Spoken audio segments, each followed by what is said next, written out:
The system that we've been able to build with the Alberta Cancer Foundation funding is game-changing. So we're interested in providing a fast measure of breast density without a first mammogram. So with dense breast tissue, the risk of breast cancer is greater.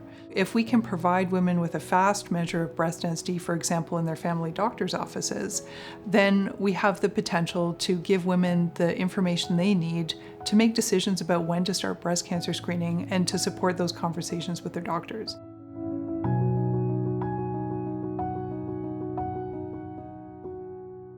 I treat patients with prostate cancer as well as gastrointestinal cancers with radiation therapy, and I've also been involved with the LINIC-MR. This is a device that was developed, designed right from scratch right here in Alberta. If you came to me 10 years ago, prostate cancer treatments for radiation required 39 sessions of radiation. With this machine, our plan is to be able to bring that down to 5 sessions.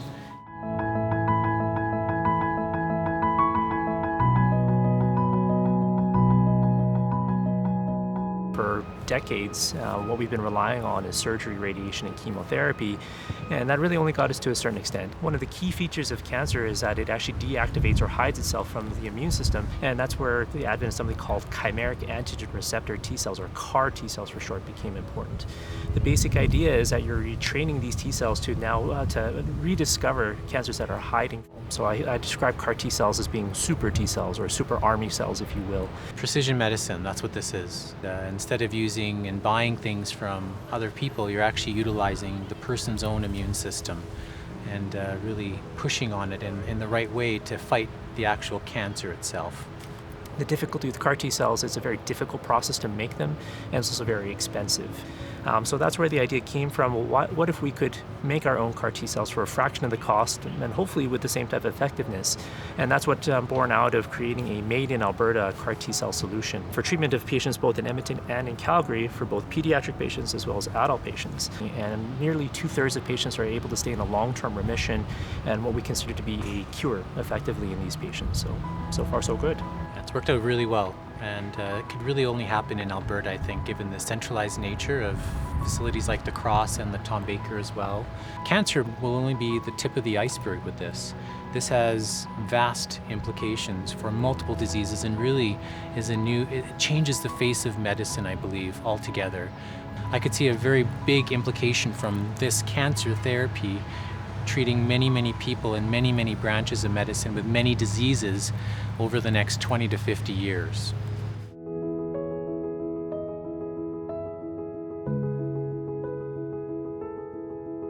When I finally was able to come home from the hospital, I thought, this is great, but it also made things even more difficult because now we're traveling back and forth more often. The expense was just massive. You start to realize just how expensive things are.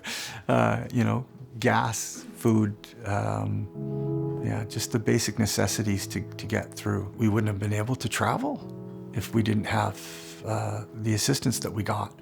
How lucky am I to be living in Alberta?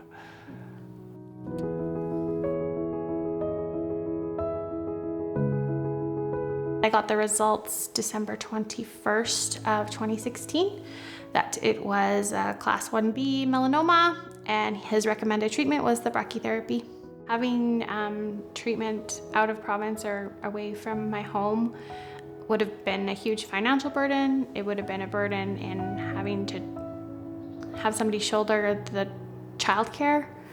I've been able to be home with my kids almost every night, and it's just made a huge difference. If I could say one thing to the donors, you've made all the difference in my life.